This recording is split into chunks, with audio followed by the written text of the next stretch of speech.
یعنی چی باز پروازش رو میداد؟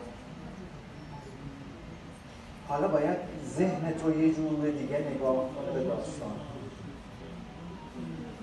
ما آدم ها دو جور رنج داریم، یه رنج پاک داریم، یه رنج ناپاک. رنج پاک چیه؟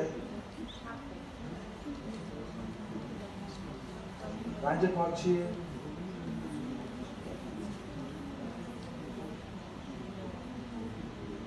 کسی میدونه؟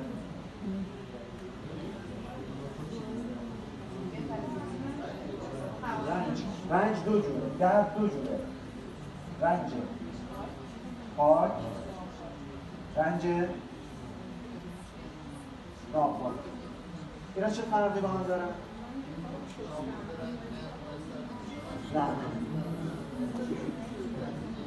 رنج پاک همه دردایی که شما تو این دنیا دارید، هر دردی که از بیرون به تو وارد میشه. مثل چی؟ مشتری عصبانی، سیگار کشیدن شوهرت.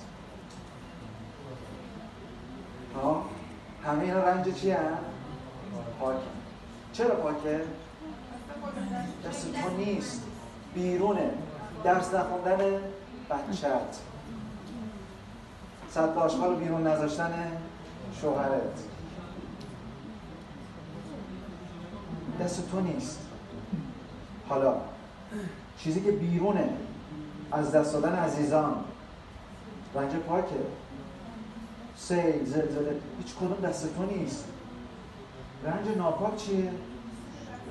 تو درستش میکنی. کجا درستش میکنی؟ توی ذهنت. از اینجا تا اینجاست. رنج ناپاک از اینجا تا اینجا. یعنی چی؟ سرزنش که خودمون تو درستش کردی، یعنی نشخوار ذهنی. به این میگن رنج ناپاک. سخت‌ترین کار آدم ها اینه،